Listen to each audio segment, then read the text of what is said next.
Hello everyone and welcome to Student Hub Live. You're here with me, Rob Moore, tonight, and we've got a really interesting topic. We're going to be talking about generative AI. Tonight's going to be a little bit different. We want you to really drive the discussions. So we're going to be coming to you for a lot of questions as we go through the evening. And I've got a couple of experts that are going to help us get to the bottom of this whole new topic of artificial intelligence. We've got Jay and we've got Mary who are sitting there in the chat box. They'll be looking after you tonight, answering your questions. If you've got some specific questions, pop them in the chat and they'll do the best to answer those, and also share some key links with you and some places you can go to get more information. And of course, we've got Heidi with us, and Heidi's going to be representing you tonight. She's going to be talking about the things that you're putting in the chat, the answers that you're giving to the widgets. So say hello, Heidi, and tell us a bit about how tonight's going to work in terms of the widgets and the chat. Sure. Well, hello, everyone. Just to say, I'm not an expert when it comes to AI at all. I've started dabbling with AI quite recently. So I did a previous show around AI with Rob and found it absolutely fascinating. So I'm really, really looking forward to tonight's show. So as Rob said, this is a really, really interactive show. So we're going to have a number of widgets on the screen. So we're going to ask you to get involved and to give us your thoughts and your opinions, and then I'll be feeding those back throughout the show. You might find that the chat goes quite quickly. So on the top, I think it's that side if you're looking at it on the screen, there's a little pin. If you click on that, it will slow down the chat for you. And that's always really helpful for me because the chat does tend to move really quickly. If you haven't met me before, I know it's the end of the year, so I probably know lots of you and you've probably been to lots of Student Hub Live sessions before, but my name is Heidi, as Rob said, and I did all of my undergraduate study with the Open University. I absolutely love the institution. I went off and I did my master's elsewhere, and I'm now coming back. So I work at the OU, but I'm also starting a PhD in October. So I have lots of understanding about what you're going through as an OU student. I know all of the hurdles and that enormous sense of achievement as well. Once you get the TMAs and the EMAs and you finish the year and you can have a nice holiday and it's all over and you can just pat yourself on the back. So I want to say a few hellos to those that are joining us so far this evening. We've got tons and tons of students joining us from Scotland, which is great. We normally get a really good number of students joining us from Scotland. So I'm going to say some hellos. So Jacqueline is in Glasgow and Jacqueline is studying English literature. That's what I studied, Jacqueline. Good choice. Dee, I'm near Glasgow and I'm studying a BSc cybersecurity. Carol is in the very wet Scottish borders at the moment, and that's disappointing to hear. It's really sunny here where I am. Actually, I'm down near Milton Keynes. I'm near the Open University's headquarters. So Fiona, I'm based in Edinburgh and I'm studying English literature and creative writing. And Hannah is in Angus and also studying English. So we've got lots of people studying humanities. Lorraine is in Inverness and studying accounting and finance. And we've got Alan from Perth, who is studying cybersecurity. Moving down south now to England, we've got Sally in Canvey Island, Essex. And then in Northern Ireland, we've got Kieran, who's in Derry. And Kieran is due to start a postgrad in education later this year. And then for our international students, we've got Leah, who's joining us from sunny Switzerland. Is it Lee or Leah? I do apologise. If you could let me know in the chat so that if you comment again, I can get your name correct. So I do apologise if I've said that wrong. Studying BSc Data Science. And then we've got Sue, who's joining us from Normandy. And finally, we've got Wilfried, who is joining us from Germany this evening. So I'm going to test out a bit of my German. Are you ready, Rob? Guten Abend, Wilfried. Wie geht's? There we are. That's about as much as I know. I can also tell you I've got a guinea pig, but I don't think that's very useful. Absolutely. We might come back and find out about your guinea pig later.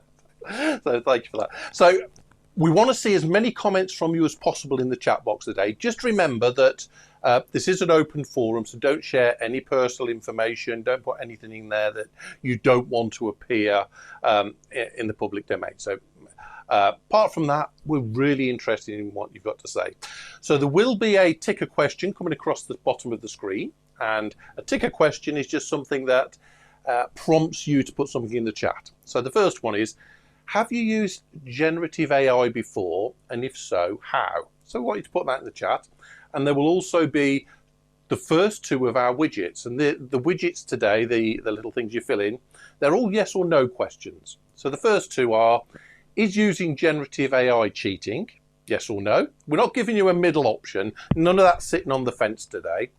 And then when using generative AI, is it okay to upload some of your module materials and ask it to generate a summary? So we just want you to vote on those and then put some comments in the chat. And while you're doing that, I'm going to introduce our two guests tonight. We've got Lorna and we've got Mike. So Lorna, would you like to introduce yourself and tell us a bit about what you do with the OU? Well, I'm Lorna Sibbett, and I'm what's termed a staff tutor in the Open programme, which means I'm responsible for the student experience in our Open Box modules. But I've recently become chair of the Open Board of Studies, which means I'm responsible for all things quality, if you're doing an Open degree or any degree that's within the Open programme. For my sins, I'm also an academic conduct officer, which we might touch upon this evening. And in terms of locale, I'm just down the road from Kieran, it seems, because I'm down in Middlester, which is a wee bit south of Derry, where he is. So I'm with Kieran in a Derry versus Belfast sort of fight. If he's wanting to enter into that, he'll understand what I mean. I've lived half my adult life in Scotland as well, so I'm feeling great affinity for the Celtic nations that are well represented here this evening. Pet-wise, there could be two dogs appear at some point, but my husband's looking after them at the minute, so it's quiet behind me just now. Oh, we always like to see a bit of photo bombing from the pets, absolutely. So, Mike, if you'd like to introduce yourself and tell us what you get up to. Hello, Rob. Hello, everyone. I don't have any pets, I'm afraid, so I'm feeling rather left out tonight. There is a Lego parrot behind me, though, so that's the closest you're going to get. I'm a senior lecturer in computing, and I'm very glad to hear that some of the people tuning in tonight are doing one or more of our programs. I've worked mostly on our level 1 curriculum. I've also contributed to our cybersecurity program and postgraduate. So sooner or later, if you're in computing, you're going to encounter some of my stuff. I hope you like it. In the last year or so, I've been working an awful lot with generative AI, particularly on how it influences how we teach and how you do assessment. So I have thoughts on this issue, and I'll be interested to see what you all think about it. So let's have a great conversation. There's a lot to learn on all our parts. Absolutely. Thank you, Mike. And as I say, keep putting your comments in. Anything you'd like to say about the topic, pop it into the chat, or if you've got any questions as we go through, Heidi's going to be there to bring your questions to the team. So just before we start looking at your answers, so Lorna, when we talk about generative AI, what do we mean by that, and what is the OU currently doing about it?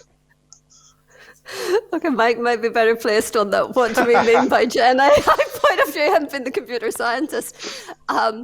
So what do we mean?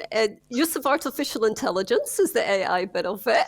And the generative bit means it's making something new from it. It's generating. And my understanding that Mike can fill in a bit more on is that it's generating from being educated through data, so initial sources that have been presented to the AI tool. So it's learning from those and moving forward within that. Usually what we're looking at nowadays are these large language models. I don't know where we're not supposed to get technical, but it's just a good wee piece of guesswork of you've said such and such, so I think the next word that follows should be this. Okay, so it's just building through like that. So generative should we AI. ask Mike then? Would we be happy if I asked Mike what we're doing? so Mike, what work is the OU doing? You're really unfair on it at the moment? I know, but everybody comes to the show knows I'm unfair. I don't pretend to be anything else. I think Lorna made a really good stab at it. Generative AI is a subset of a much larger area called artificial intelligence. It's any form of artificial intelligence that generates new data from what we call training sets, which is huge amounts of text or images or music that's been previously given to these computer programs. They learn, in a sense, what the patterns are in this data, and they can create new data. We all got kind of caught out a little bit when in late 2022, OpenAI, which is a large corporation in the United States backed by Microsoft, released a program called ChatGPT. which basically put a nice, friendly front end on a big large language model called GPT. And it blew everyone away because for the first time, all you needed to do was type something into your computer and you got something back that was more or less like English. And since then, there's been an explosion of these chatbots. So if you use Microsoft Bing to search, there's an option there to involve a program called Copilot, which is thrown in, also included into Microsoft Office. If you're into graphics, there are programs such as DALL-E and Midjourney, which can create new pictures just by typing something in. And there are hundreds of other of these programs out there. Now, the OU is doing research into using large language models. That is also how you can use them safely, but also whether we can actually have some of our own large language models inside the university, which you can use safely on our course materials. Now, they're not ready for everyday use yet. These are research projects, these are prototypes, and there's lots of questions we haven't answered yet. So it's in the future. Hopefully you will be able to use a large language model at the Open University to explore your module materials, perhaps have it rephrased if you're struggling with some of the language, perhaps have something like a personal assistant that's there at 2 o'clock in the morning when your tutor has actually gone to bed, but can answer your questions immediately. They're coming, but don't expect them yet. But we will be showing some of them in various forums as prototypes, and there's lots to be excited about, but we are very aware that there's lots of risks with using this technology. Some of the topics we're going to discuss later tonight. Okay, thank you, Mike. Excellent. So we're going to start by having a look at your answer. So the first question we asked you is using generative AI cheating? So what did we get? And so 41% of you said no, and 41 of you said no, and 15 of you said yes. Right then, panel. So what would you say to this question? Do you agree that it's not cheating? And of course, I know what the answer is going to be because it's a general tutor answer. So start with you first, then, Lorna. What's your gut reaction? Is it cheating? It's not cheating if you're open about how you've used it.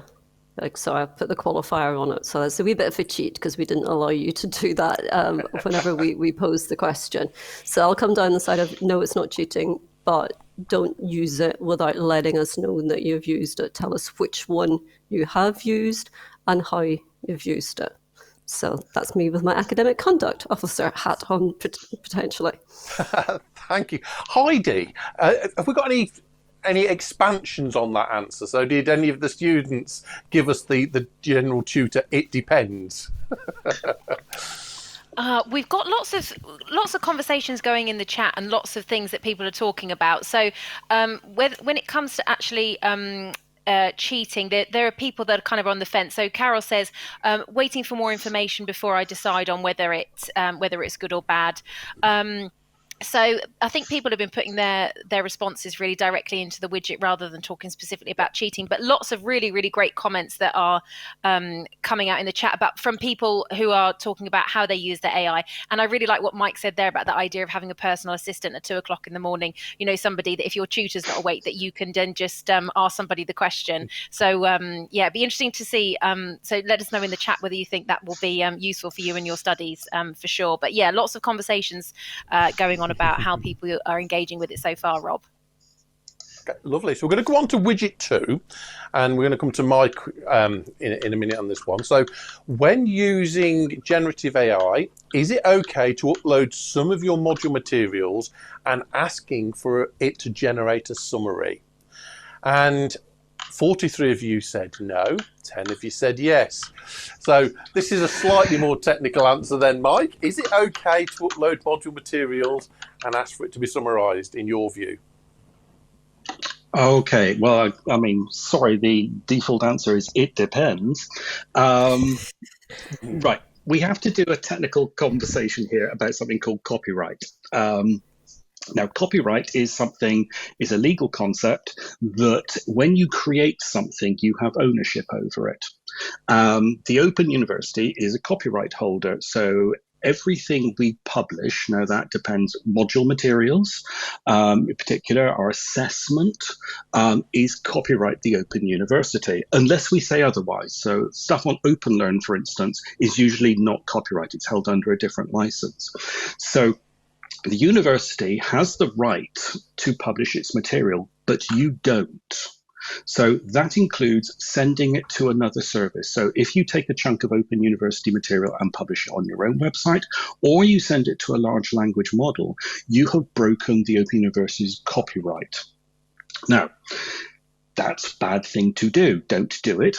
It helps pay our salaries for a start. When you send material to a large language model and you ask it to summarize it or something like that, what it actually does is it goes through the data and it tries to produce an answer from it. But what it can also do is it can upload the copyright data into its training set from which it learns and gets better. And that means Open University material could end up being republished by the large language model later on. There are certain constraints depending on which large language model you use about whether data is uploaded into the training set or not. But generally, please don't do it unless we say, here's a chunk of text you can upload and use for your assessment. What you can do, obviously, is use a large language model and say, in their assessment, they're asking me about, let's choose a topic, I don't know, the pyramids of Egypt. Tell me about the pyramids of Egypt, and then have a conversation with the large language model about the pyramids of Egypt in this case, but don't actually upload Open University material. Okay, thank you. I've noticed we've got a comment come through about it's useful, something about feedback, direction from the feedback that you're given. So very much what you've just said there, Mike, which is you can have the conversation, see if it's got any suggestions you might want to follow, but ultimately it needs to be your own work. And the other thing I'd pop into this conversation as well is that the comments and feedback from your tutor should also not be uploaded. So that's actually copyrighted as well. So it's not just the module materials, it's the feedback and the comments from your tutors. So thank you for that. I mean, one thing, copyright also applies to you. Anything you create is also copyright you. So your own words are copyright. So you should think about ownership of material, particularly if you're thinking about going into publishing stuff or writing books or stuff like that. Copyright's really important because at the end of the day, you might be making money out of it as an author or a creator in anything. The only thing really commonly you can't copyright are recipes for a very strange reason. Treat copyright seriously. It is a thing. There are consequences for everyone for breaching copyright. We do worry about it an awful lot. Okay, so widgets 3 and 4 should have been on the screen, and hopefully you've been completing these. So we're going to move on to the next question, which is, when using Gen AI, is it okay to upload your own notes and generate flashcards for revision? And the results that we get for this, 15, 17. So if you haven't voted, there's still time. You'll actually see your votes going on if you're very quick. So yeah, most people are saying yes on this. So I'm going to come back to you. Well, I'm going to go to, I like this. I've got the power to pick who I want. I'm going to go to Heidi first. Any comments on this one, Heidi? Mainly because I'm making Andrew rush around in the background trying to try and work out who I'm going to pick next. So we just got people voting on this one at the moment. I will give people a few minutes to type out their thoughts so they can expand on that. So I can see. So we've got 29 yes at the moment, haven't we? About flashcards, and 13 saying no. 31 no. Yes, that's really interesting. Yeah, getting some really good comments. You just picked up on something there, Rob, in the chat. It was actually Udoni. I hope I pronounced your name correctly. And Udoni said it's about generating ideas, not generating answers. Generating answers that you use directly is cheating, but using the ideas and direction from the feedback is extremely useful. And I thought that was a really, really good summary of that there. And what Mike was saying then, as I said earlier, when I just did the introduction there earlier on, I'm not an expert at all. I'm new to this, new to AI. And I had no idea that essentially that central repository is keeping everything. So whatever I'm feeding in might be kept and then used kind of elsewhere. And I find that fascinating. I had genuinely no idea about that. So I think it's really great that, we're kind of making people aware of that. I think it's really important. Absolutely. And as you say, it's the fact you don't think that what you put in there, you're actually providing data to the model, so they can use whatever you put in there. So Lorna, that question to you then, is it okay from an academic conduct point of view to put your own notes and ask it to create flashcards? From an academic conduct perspective, yeah, that one's actually okay. But as Mike said, be aware that you might be protective of your own copyright for your notes and not wish to share it beyond the confines of your own sort of desktop. So that one's okay for me. And it could be really, really useful way of generating that sort of study buddy. So something that will generate quizzes for you, something that will help you find key points that you'd have within a flashcard. So to digest down maybe your comprehensive notes that you've taken across a whole month of study and produce some of the sort of key points organised in a nice way to remind you of. So you might appreciate someone to do that with you, someone to sort of talk things through. So I'm sort of okay with that one if you're okay sharing. But I think what we keep coming up with is that idea that you really need to know how these tools are operating. So are they just something that's sort of sitting there in your browser and your data's not going any further? Or is it an agreement through using that particular tool that the data that you're giving it can be shared back somewhere? Are you secure about what you're agreeing to do by sharing the material there? Yeah, so you're giving away your hard work. And my personal view on this is flashcards are great, but actually the creation of the flashcards is part of the learning process. So why would you want to give that to a program to do? You're actually missing out on some really good interaction yourself. A better question for me for this one is get it to ask you the questions based on the flashcards. Upload your flashcards, then get it to ask you the questions, because then it's taking on a step that is something you perhaps wouldn't do. So the fourth question then, is it okay to upload your TMA, the TMA that you've written, and ask it for suggestions before you submit it?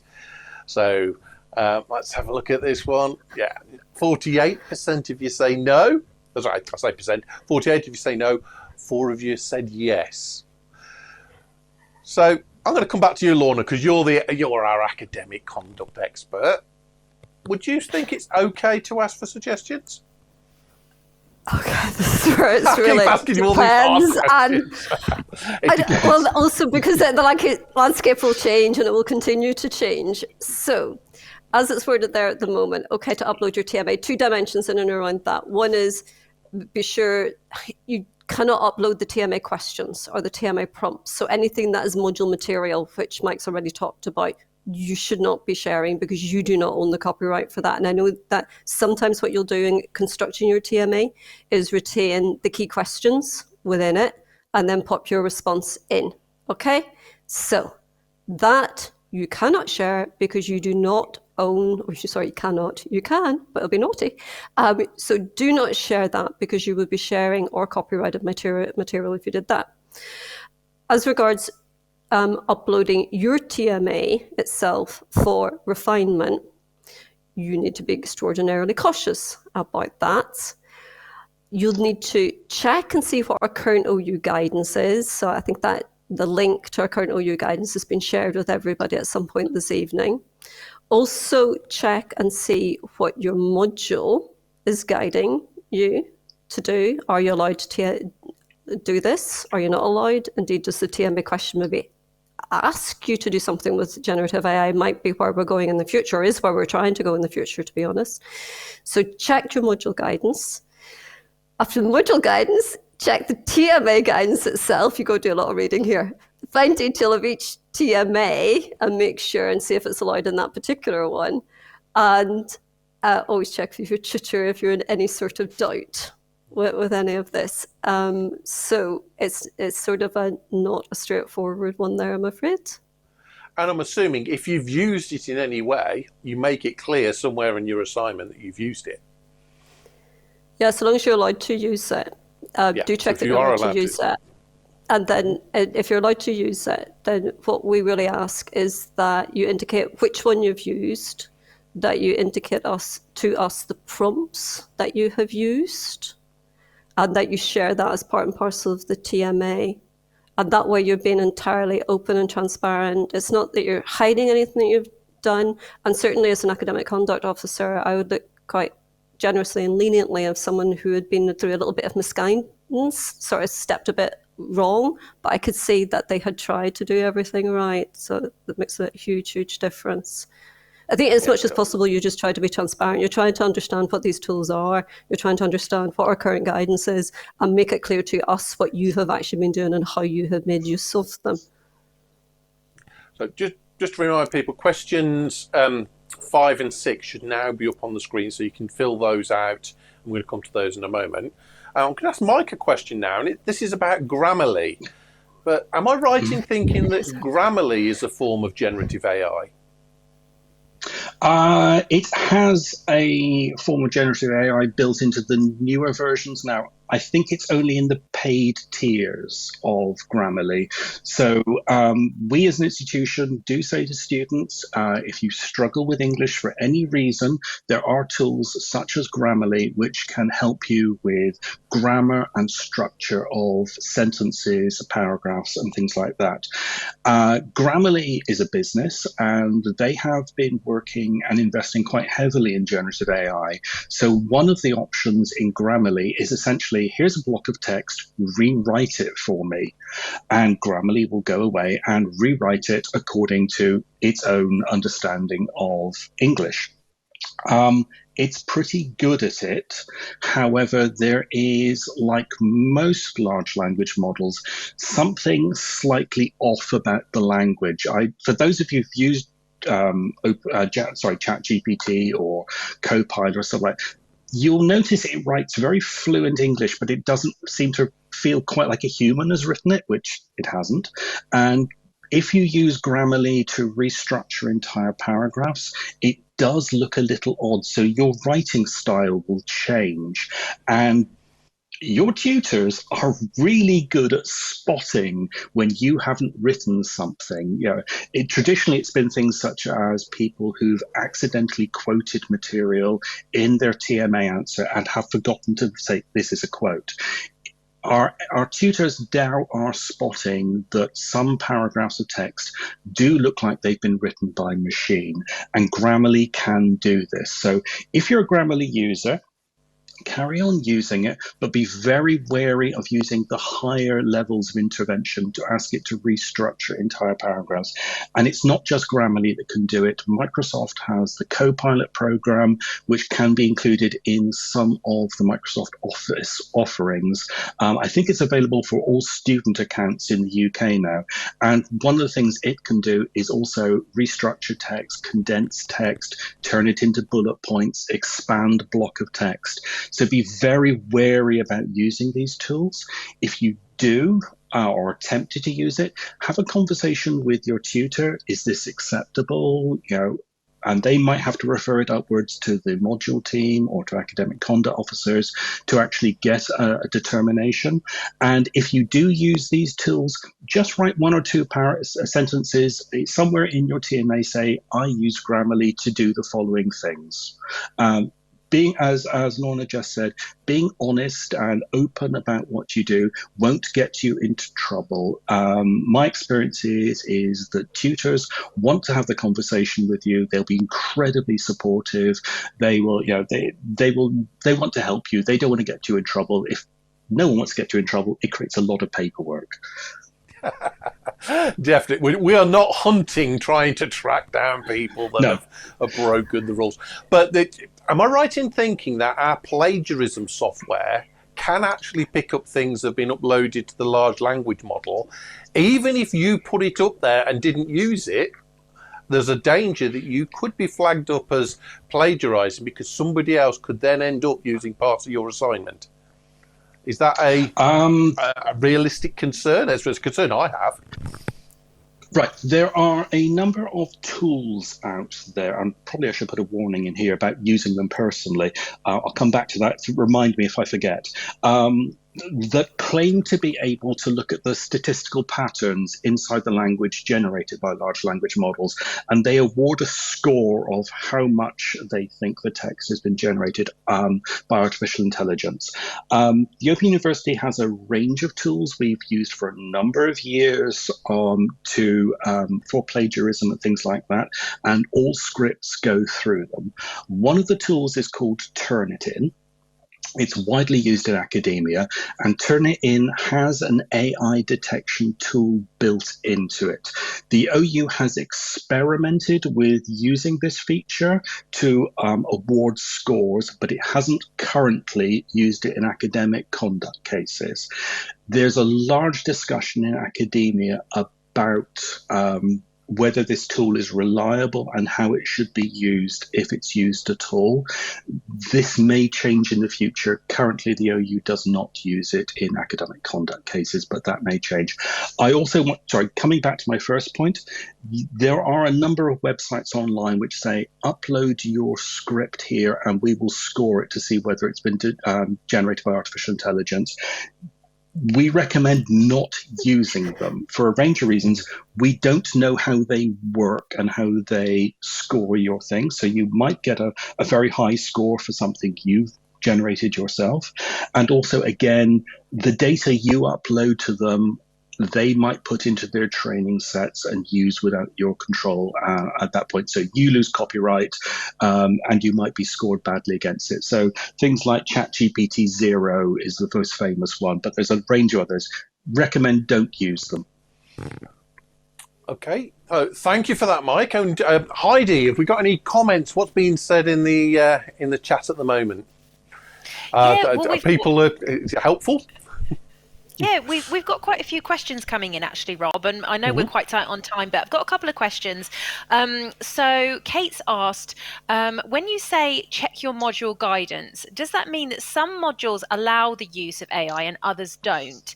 If so, I think that could be quite confusing for students. So if we could respond to that one, that would be great. And then Declan has followed up saying, how does copyright with essays work? We're the creators, but is our copyright then retained when we submit it to the OU, or is that copyright transferred to the OU at that point? And I thought that's a brilliant question, Declan. So two questions there if we've got time, Rob.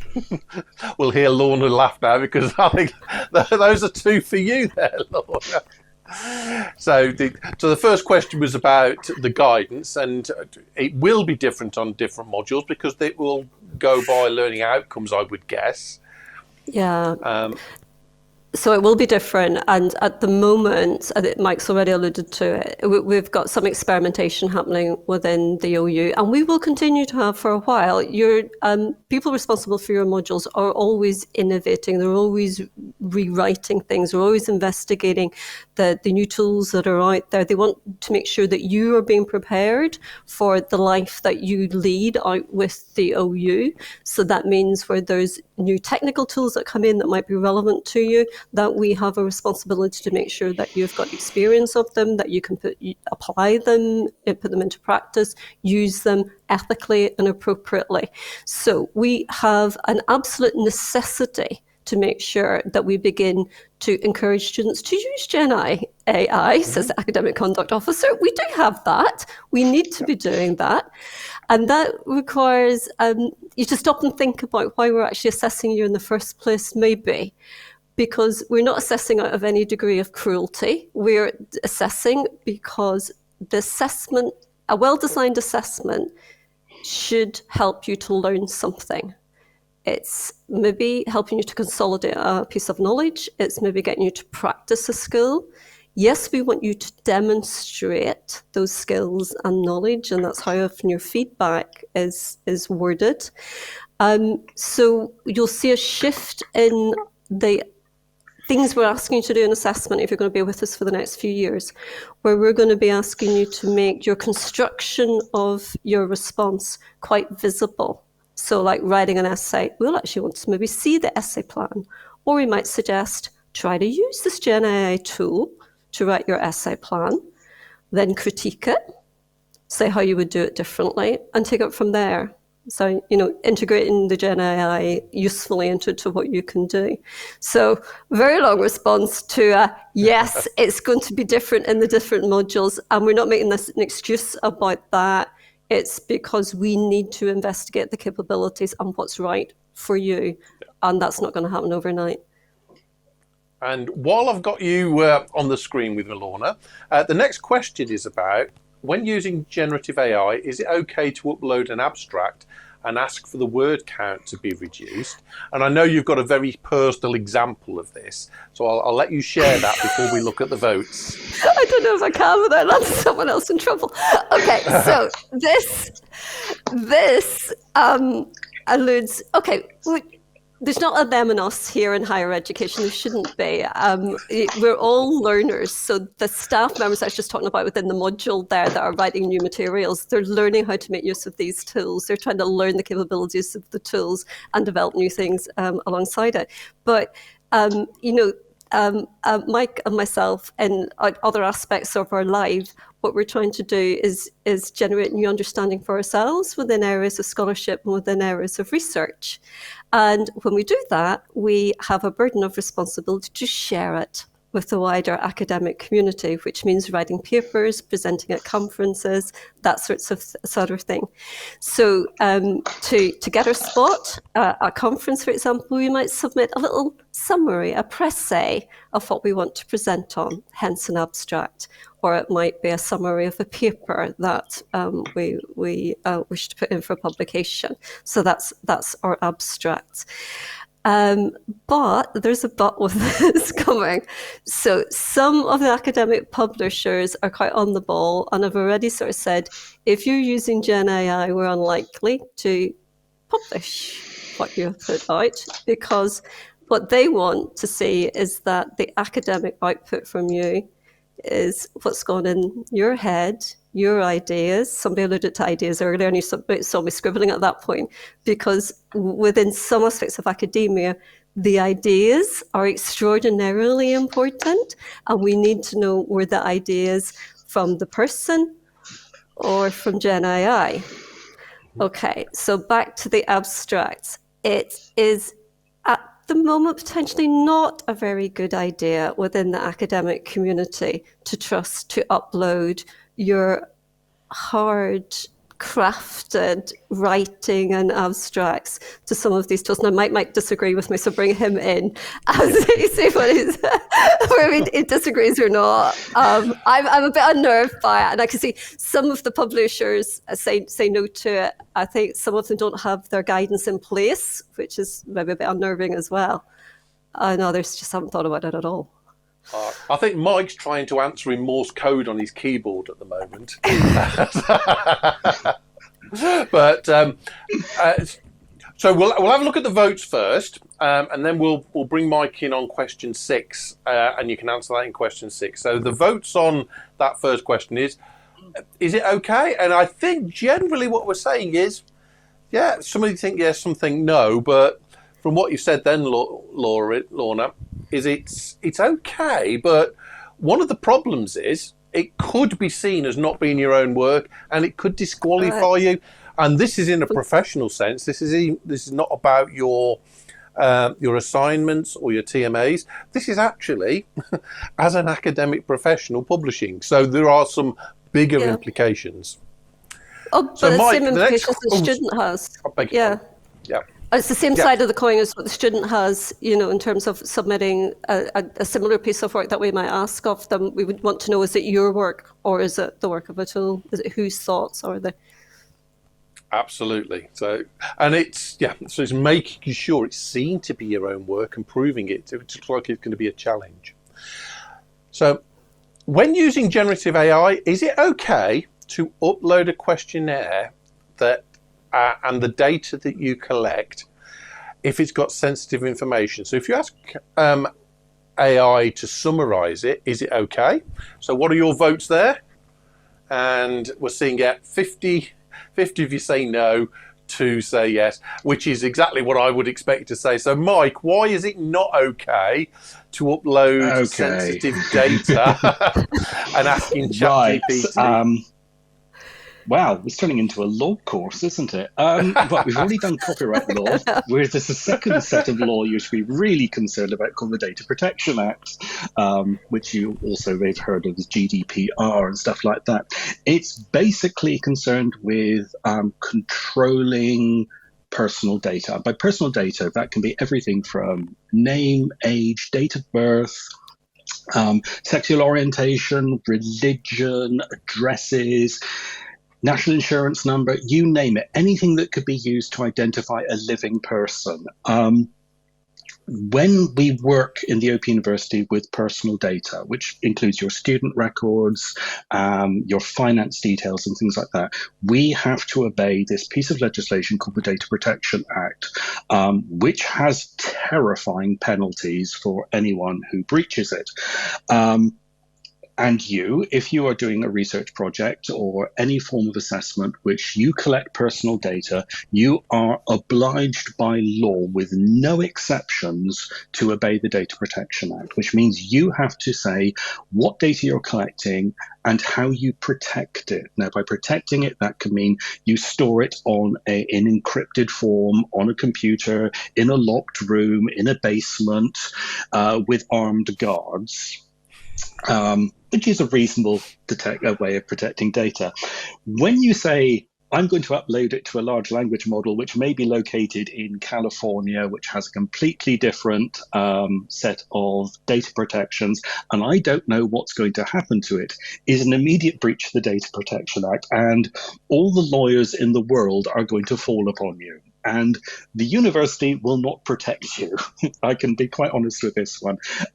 So whenever you're handling personal data, which you may do as a researcher, particularly at postgraduate level, you will be obliged as part of your assessment to conduct what's called a risk assessment. And one of the aspects of risk assessment is, are you handling personal data? If you are, you will then be passed on to various people inside the university who will guide you through the risk assessment of handling personal data.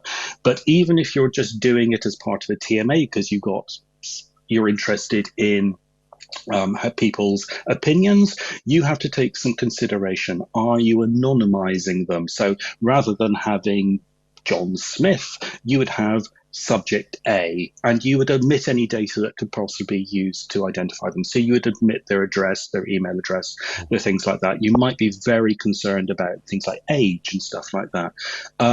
Again, if you're working on assessment, the module team will have thought of this. They will give you guidance on what you should and should not do. Can I quickly go back to a very point about writing the abstracts and things like that?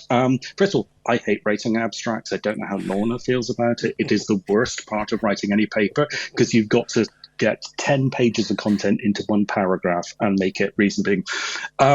One thing people don't realize about large language models, and it's completely counterintuitive, they can't count. So don't ask them to write 500 words about something because they don't know what 500 words means. You can ask them to condense material. You can ask them to write 3 paragraphs on stuff, but you can't ask them to write 500 words and get 500 words out of it. It's a quirk of how they work. Thank you. I like that a lot. ChatGPT can't count. We like that. I'm going to ask Heidi to run us through the last widget because I know you've been very quiet, Heidi, because we haven't got to you. So, what are people's? What are the thoughts on? Are there any consequences to cheating? And has anything been said in the chat about that yet? Well, lots of things going on in the chat as ever. Lots of different conversations going on, and I think we've got some AI experts in the chat ourselves. Actually, the conversations are really interesting. I just wanted to pull out a few of the key points. So Tanya has just said the Data Protection Act the Data Protection Act is there to protect people, and uploading this data to AI is not right. So completely agree with that. And having done my master's and then going on to do my PhD, with all of the data and the ethics and all of the approvals and things, that idea of uploading anything to a space where you've no longer got control of the data is absolutely terrifying, because they just, as a postgrad student, they just drum it into you of like, you can't email the data, everything has to be so super secure. So just that thought of uploading anything is quite alarming. Fiona says, what is the difference between getting AI to fix your work and getting another person to do it? It really feels like cheating to me now. So we get marks for how we structure things, surely. And then Danielle agreed with that point from Fiona. So really interesting that people are having those, they're kind of exploring that further. And then I do just want to pick up on a brilliant point. It's completely off piste, but I just loved this comment from Ruth, who said, for those of you who are a bit more geeky, something I'm trying to learn how to do as part of an experimental project with Friends of the Earth is to install a local LLM to set up a generative AI tool that can embody a snail persona that can work on a Raspberry Pi for a snail robot. How good is that? Excellent. And we want you to come back and tell us how you get on. Come back. We want to see this Raspberry Pi snail crawling around. So once you get that up and running, please come and tell us. Come on to Student Hub Live and demonstrate it to us. We'd love to see that. In fact, we've got some. We're talking to the STEM faculty later in the week, and we're looking at some of the large citizen experiments you can get involved with. So make sure you dial in on Thursday, because we're going to be talking about that. I am going to come back to Lorna as our expert and academic conduct officer. So Lorna, consequences, if you want to run us through them quickly, what is the worst case scenario? Not that we want to frighten anybody. Yeah, the university. That's the worst case. But there's quite a few steps along the way there. I mean, and as I've said already this evening, key thing for yourselves is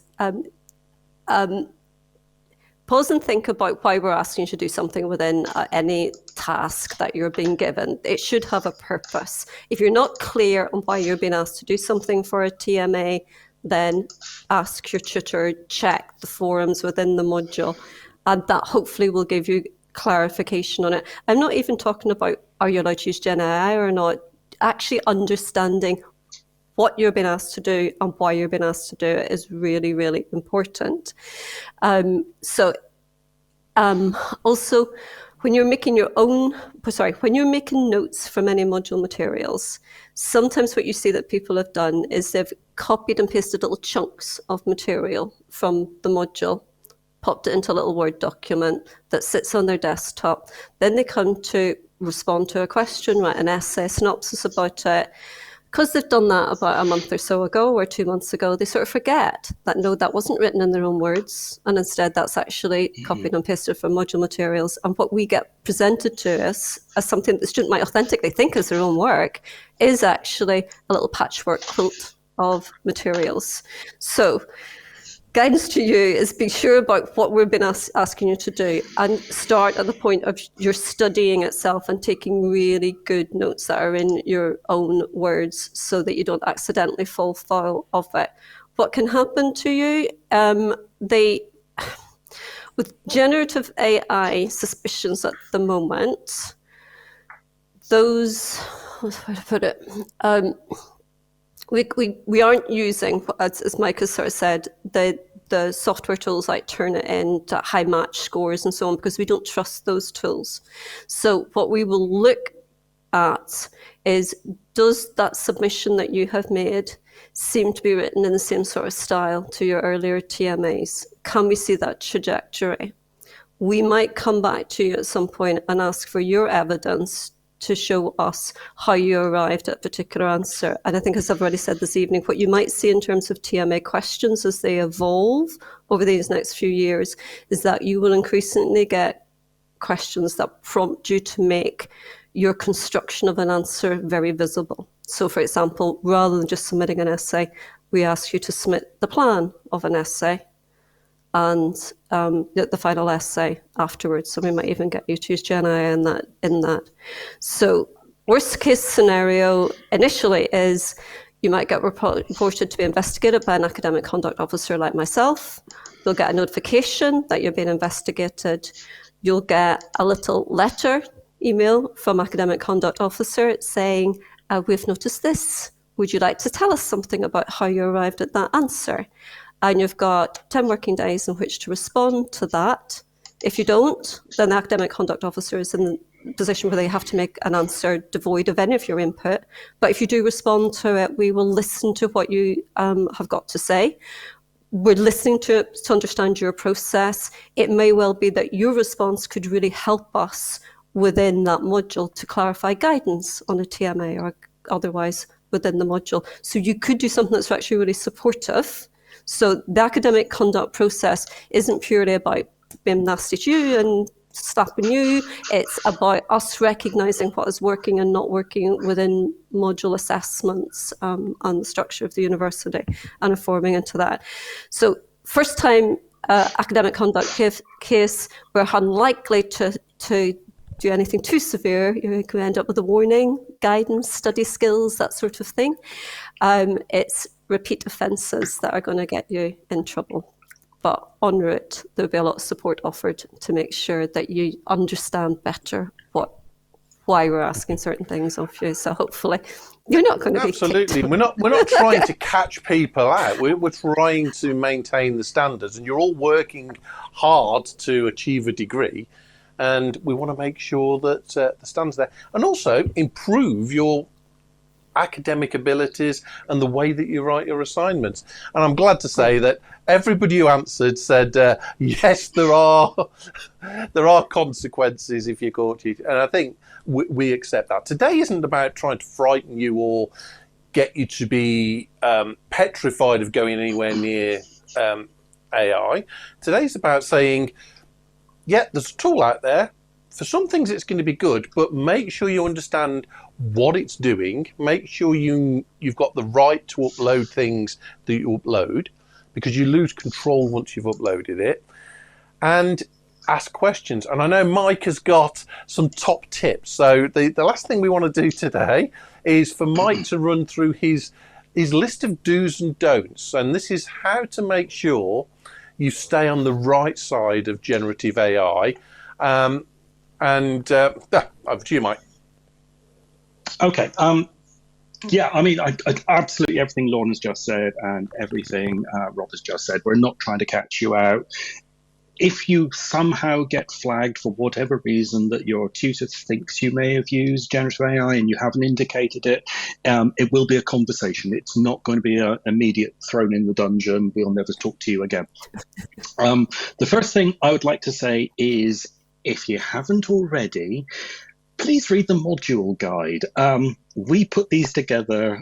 We try to cover everything in there, and it becomes this huge document, which looks incredibly intimidating. It will have a section about assessment, and increasingly the section on assessment will mention generative artificial intelligence. To go back to an earlier point that one of the viewers said, is it going to be confusing that some modules are going to allow it and some won't? We are in transition as modules get updated to deal with generative AI, but also please remember some of our programs are accredited with other institutions and other bodies, and some of them will have rules that differ from our own about whether you can use generative AI or not. So look in the module guide. It will tell you how you can use it. Then have a look at the Open University general student information about using generative AI. It will give you the rules about how to say you've used it, what is acceptable, what is not acceptable. If you're in any doubt, have a conversation with your tutor. You will not be the first person to raise the point with them that generative AI exists. They will give you some guidance. They might need to refer up to the module team, and the module team might need then to refer further up. So you may not get an immediate answer. Be patient. We will let you know on how you can use it and how to use it safely. We've said it so many times, please don't upload any OU material, and that includes any module materials and any assessment materials, to a large language model. It could be used in training set. It is a breach of copyright. As we've said, the OU is researching the use of large language models. There may be soon, and by soon I mean not immediately, an open university large language model that you will be able to have a proper conversation with about module materials. But this is an experiment we're having at the moment to make sure that it's safe, reliable, and it gives the right answers. Because one thing we haven't quite mentioned as much as we probably should have, large language models sometimes get things very wrong. And for anyone who doubts it, Air Canada lost an awful lot of money recently fighting a legal case where their large language model chatbot gave a passenger incorrect advice about fares, and Air Canada said, well, it's just a computer, and the court said, actually, it's your computer, you own it. So we don't want to do that. We don't want you to use one of our large language models and get wrong facts. And the final point is, if you use generative AI in your assessment, and it's allowed, don't copy the material straight out of the large language model and paste it into your assessment, unless that's part of the question. So if the question sort of said, here's a prompt, and copy the response into your solution, that's fine.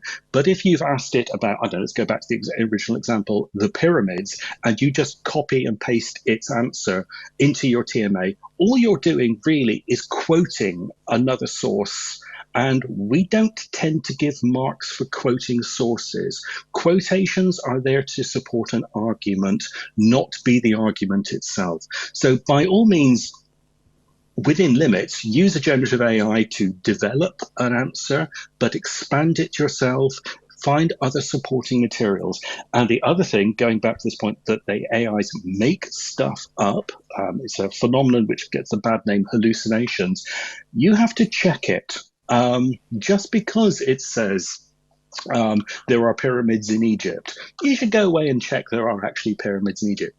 Hint, there actually are, but use another source. It's very much like the guidance we give you for using online resources such as Wikipedia.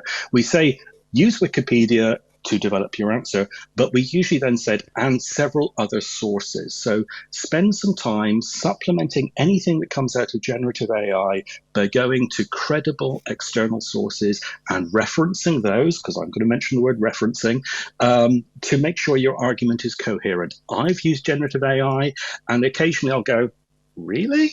And I then go down a rabbit hole of trying to prove that, and yes, occasionally it does get stuff wrong. And the best bit is you don't know when it's going to get stuff wrong. Sometimes it trips over really common things, like just now I told you they can't count. And it's quite true. Large language models can't count. And they get very detailed, very sophisticated things completely correct. So you do need some sort of time analyzing its answer, supplementing it, and making sure that the information you're providing in your assessment answer is correct and in your own words. Thank you for that, Mike. And that's some really good tips there to make sure that you stay on the right side of the AI wave. As always, we're really running out of time, as we always do in these sessions. We could easily do another half hour, 40 minutes. But Heidi, any final points that you want to bring out from the chat? Yes. So a question there for Mike. So we've got some concerns from people in the chat asking, does the OU really have a dungeon? You said there that we're not going to put people in the dungeon if they're using AI. So I think we need to expand on that. Go on. It's a tar. We had a cellar bar. I'm not quite sure I count it as a dungeon. If there's a dungeon, I haven't found it yet, but I'm not ruling it out. That's great, thank you, Mike. And before we wrap up, Alex has been asking me throughout this session whether you can give us the name of your Lego parrot that you introduced at the beginning, and I haven't got round to asking you that question yet. So what's the name of the parrot that sits behind you, please, Mike? We haven't. We should throw it open to a poll. We haven't actually given it a name yet. Good idea. Okay. Yes. Because so if you got the only reason we've got parrots. The only reason we've got a parrot is because there's a very good paper about large language models, which says basically they're parrots. They babble words to you. They don't know what the words mean, and that's completely true. An AI doesn't know what generative AI doesn't know what any words mean. So the phrase was they called them stochastic, which is a fancy term for statistical parrots. So all the work we're currently doing, we're putting little parrots, we're hiding parrots everywhere in our new materials we're writing. So for those of you who are going to be around for a while, look out for the parrots. But no, he hasn't got a name. Give us a name. Excellent. Oh, well, my suggestion is polycarbonate. Anyway, so we are right at the end now. So I'd just like to say thank you to Lorna and to Mike. I'm sure we'll keep coming back to this topic because it's going to grow. The advice that we give is going to change because as things develop, we're going to learn new things. There are going to be new ways that we can incorporate this. So keep checking on this. I know in the links on Student Hub Live on our webpage and in the chat, there were some links around where to find the latest guidance. So thank you, Lorna, thank you, Mike, and thank you, Heidi. And just a final reminder to everyone, we have a feedback form that links into tonight's session. If you like this topic, if you like the way that we've done it, let us know. If you didn't like the way that we did it, let us know as well, because we want to make sure these sessions reflect what you want to get out of them. And the best way to do that is fill in the feedback form, and then we know what you want more of, what you want less of. A couple of things just to remind you of for this week. Tomorrow, 7 p.m, we have the end of year party with Heidi and Isabella. And if you've been to those before, you know it's going to be manic. And I believe the Silent Night is making an appearance. Then we've got Margaret's going to be doing her third workshop on critical thinking. That's on the 19th at 7 p.m. And then I'm back again with Heidi on the 20th at 11 a.m. looking at sustainability and how you can build it into your studies and make yourself more employable. So it's been really good to see you all. So again, thank you, Lorna, thank you, Mike, thank you, Heidi, and Jay and Mary on the chat. I've had a great time and I'm really looking forward to seeing you all again. So in the meantime, have fun and see you soon. Cheers.